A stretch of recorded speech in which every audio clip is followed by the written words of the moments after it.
Kalaburagi DCM ಸ್ಥಾನಕ್ಕೆ ಇನ್ನು proposal ಬಂದಿಲ್ಲ, ನೋಡೋಣ. ಜೂನ್ 3ನೇ ತಾರೀಕು ಆದ ಮೇಲೆ ನಿರ್ಧಾರ ಮಾಡ್ತೀವಿ. ಕಲಬುರಗಿಯಲ್ಲಿ ಎಐಸಿಸಿ ಅಧ್ಯಕ್ಷ ಮಲ್ಲಿಕಾರ್ಜುನ್ ಖರ್ಗೆ ಹೇಳಿಕೆ.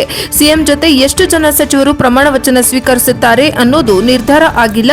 ನಮಗೆ ಇನ್ನು ಯಾವುದೇ ಪ್ರಪೋಸಲ್ ಬಂದಿಲ್ಲ. ಡಿಕೆಶಿ ಸಿಎಂ ಆದ ಮೇಲೆ ಕೆಪಿಸಿಸಿ ಅಧ್ಯಕ್ಷ ಸ್ಥಾನ ಸಹಜವಾಗಿ ಬದಲಾವಣೆ ಆಗೇ ಆಗುತ್ತೆ. ಜನ ಬೆಂಬಲ ಇರೋ ಸೂಕ್ತ ವ್ಯಕ್ತಿಯನ್ನ ಮಾಡ್ತೇವೆ. ಸಿಎಂ ಅವರಿಗೂ ಒಳ್ಳೆಯ ಕೋಆರ್ಡಿನೇಷನ್ ಇರಬೇಕು. ಅಂತಹ ವ್ಯಕ್ತಿಯನ್ನ ಆಯ್ಕೆ ಮಾಡಬೇಕಾಗುತ್ತೆ. ಕಲಬುರಗಿಯಲ್ಲಿ ಎಐಸಿಸಿ ಅಧ್ಯಕ್ಷ ಮಲ್ಲಿಕಾರ್ಜುನ್ ಖರ್ಗೆ ಹೇಳಿಕೆ.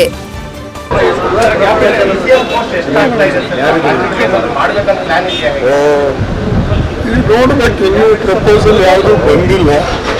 ಪ್ರಪೋಸಲ್ ಬಂದ ಮೇಲೆ ಎಷ್ಟು ಮಿನಿಸ್ಟರ್ ಮಾಡಬೇಕು, ಎಷ್ಟು DCM ಮಾಡಬೇಕು, ಅಥವಾ ಇಂಪಾರ್ಟೆಂಟ್ ಚೇರ್ಮನ್ಗಳು ಇದ್ರ ಜೊತೆಯಲ್ಲೇ ಮಾಡಬೇಕು, ಇವೆಲ್ಲ ಚರ್ಚೆ ನಡೆದಿದೆ.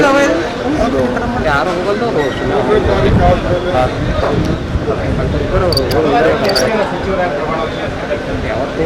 ಬಂದಿಲ್ಲ ಪ್ರಪೋಸಲ್. ಪ್ರಪೋಸಲ್ ಬಂದಿಲ್ಲ. ಬಂದ ಮೇಲೆ ಪ್ರಕಾರ ಸದ್ಯಕ್ಕೆ ಒಂದು ಹಂತದಲ್ಲಿ ಮಾಡಿ, ಅದು ಆದಮೇಲೆ ಮತ್ತೊಂದು 15 ದಿವಸ ಬಿಟ್ಟು ಮತ್ತೊಂದು ಉಳಿದಂಥ ಸದಸ್ಯರಿಗೆ ನೋಡಬೇಕು. ಒಂದು ವಿಚಾರ ಇದೆ, ಆದರೆ ಮುಖ್ಯಮಂತ್ರಿಗಳು ಏನು ವಿಚಾರ ಮಾಡ್ತಾರೆ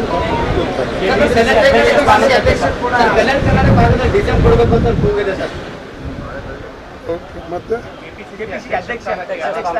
ಆಗ್ತಾರೆ. ನ್ಯಾಚುರಲಿ ಇವ್ರು ಬಿಟ್ಟ ಮೇಲೆ ಇನ್ನೊಬ್ಬರು ಬರಲೇಬೇಕು. ನಾವೆಲ್ಲ ಸರ್ಚ್ ಮಾಡ್ತಾ ಇದ್ದೇವೆ. ಒಳ್ಳೆಯವ್ರನ್ನ ನೋಡಿ ಮತ್ತು ಕಾಂಬಿನೇಷನ್ ನೋಡಿ ಮಾಡಬೇಕಾಗ್ತದೆ. ಪಾರ್ಟಿ ದೃಷ್ಟಿಯಿಂದ, ಮುಂದೆ ಪಾರ್ಟಿ ಕಟ್ಟೋ ದೃಷ್ಟಿಯಿಂದ, ಮತ್ತು ವಿಶೇಷವಾಗಿ ಈ ಒಂದು ನಮಗೆ ಕೇವಲ ಈಗ 24 ತಿಂಗಳಿರೋದ್ರಿಂದ ಭಾಳ ಸ್ಪೀಡ್ವಾಗಿ ಕೆಲಸ ಮಾಡ್ತಕ್ಕಂಥ ಮತ್ತು ಕಲೆಕ್ಟಿವ್ ಆಗಿ ಇದ್ದು ಎಲ್ಲರೂ ಕೂಡಿ ಹೋಗ್ತಕ್ಕಂಥ ಒಬ್ಬ ನಾಯಕನನ್ನು ನಾವು ಹುಡುಕಬೇಕು. ಅವ್ರ ಜೊತೆಯಲ್ಲಿ ಕೋಆಪರೇಟ್ ಮಾಡ್ತಕ್ಕಂಥ ಜನನೂ ಕೂಡ ಇರಬೇಕಾಗ್ತದೆ. ಇದ್ರದ್ದೆಲ್ಲ ವಿಚಾರ ಮಾಡಿ ನಾವು ಮಾಡ್ತಾ ಇದ್ದೀವಿ.